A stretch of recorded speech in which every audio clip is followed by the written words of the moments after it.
So, today we're going to talk about how to survive in a noisy restaurant with your cochlear implant. Cochlear implants aren't a perfect fix for, all of your hearing problems. And one of the first things you're going to discover is no matter how great your word recognition score is, how well you're doing, it seems like just about everybody that I have encountered on the interwebs who has a cochlear implant still admits that they still struggle hearing in public a little bit. And that's certainly me. I have trouble hearing in public. Honestly, I have trouble hearing, even if I'm at home, if there's more than one person, talking in the room. Once it's multiple voices, it gets a little bit difficult for me. But the worst culprit is the standard noisy restaurant. So my family and I like to go to this certain Mexican restaurant in town, and I don't think I've ever been to a quiet Mexican restaurant. So I want to talk about this because what I'm discovering in my own journey in noisy restaurants is that if I'm not careful, I can fall into a really, really big pitfall that affects my mental health. So I definitely am going to talk about that later in this video. But first, let's talk about some practical things about how to survive in a noisy restaurant. The first thing is when you go into the restaurant, if you can, optimize your location. If you need to, tell the host person at the front door that you need to find a certain seat because you have hearing challenges. So places not to sit, don't sit right next to the kitchen. Try to not sit if you're in a coffee shop. Don't sit right next to the barista who's making all kinds of noises on their, machines and whatnot. If I am going to be in a restaurant with a bunch of different tables, what I try to do is sit at the far corner of that so that I'm not in the middle of all those people. So if I can find a table on the fringes of the restaurant that's at least away from the kitchen or other places, that helps me because if I'm sitting right in the middle, then I feel like I get hit with more of a barrage of noise. Other thing to think about that's tricky is try not to sit next to a window. If you're sitting right with your cochlear implant right next to a glass window, sound reflections are going to bounce off that. That's also going to make it more challenging. If there's live music in the restaurant, that is the hardest one. I was at, where was it? Several months ago, we were out of town and we ate at this restaurant. We met these people that were in town and we met them at a location, so we didn't really have a choice, but there was a live band in the room and it was really, really difficult. And on that particular day, I admit I didn't do very well. I kind of shut down and was pretty withdrawn. So that is probably the hardest challenge.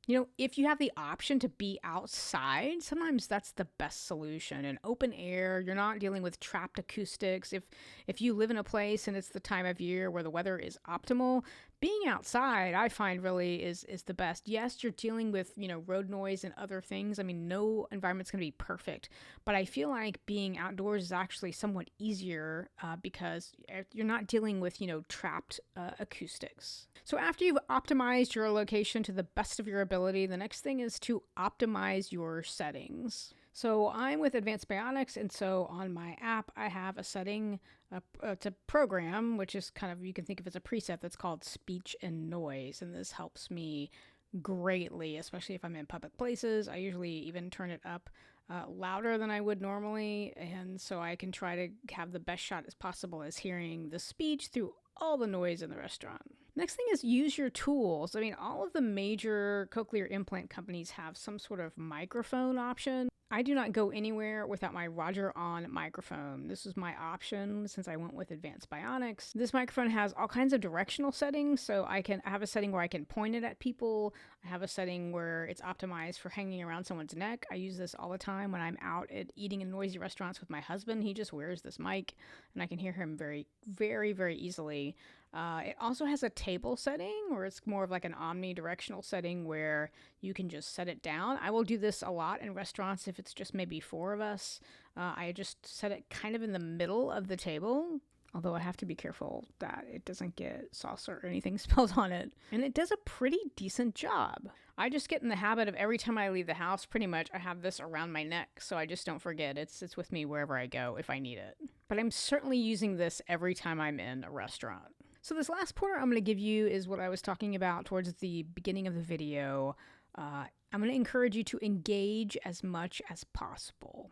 And this is the opposite of what we want to do, right? I know when I'm in a noisy restaurant at a table with several people, the first thing I want to do is I'm like, well, even with all my tools and my settings, I know I'm still not going to be able to hear very well. So my tendency is just to not talk a lot. And this is not just in restaurants, but just in public places in general. My tendency is just to withdraw, let other people carry on conversations, and I usually end up zoning out on my phone. But what I notice happens is within a few minutes, I start to feel kind of like sad and very depressed. I feel really, really isolated because I know that I'm different. I'm not able to really engage and have fun and hear conversations. I miss out on a lot of things, especially if I'm out to eat with my family. I don't really know what's going on with everybody because I just have missed out on a bunch of details when I do that.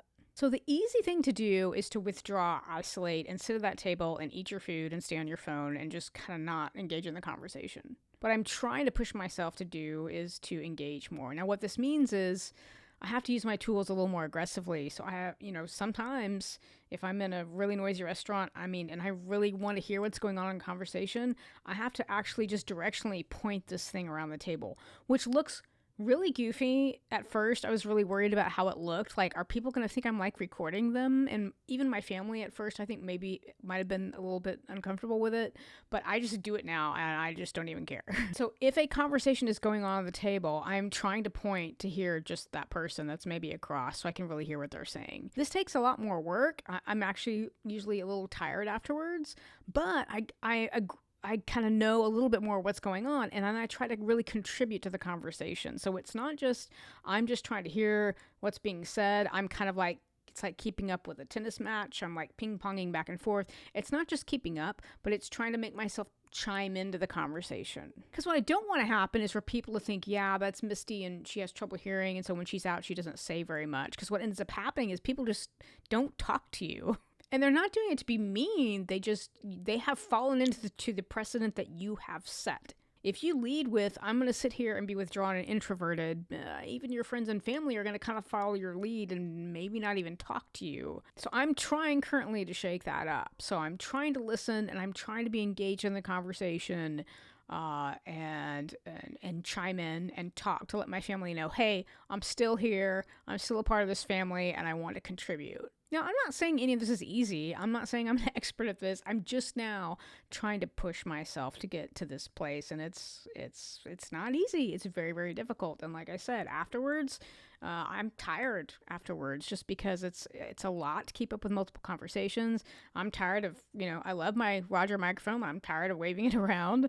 I'm a little bit burned afterwards, but I at least I don't feel isolated. I feel like I have been engaged in an event. And that's the bottom line here that I want to encourage you with is if you have Meniere's disease or if you have hearing damage or any kind of hearing challenges, it is very isolating. I don't have to tell you that. If you have found my videos, I don't have to tell you, right? It's very isolating when you have these challenges that we have. And so we want to try to do everything we can to prevent things happening to us that are going to cause us to be even more isolated and even more withdrawn. For me, I'm figuring out that really means kind of pushing myself in public places. So talk to me in the comments. How are you doing in those noisy restaurants? Give me your hacks, your things you've discovered, and let's get through this together.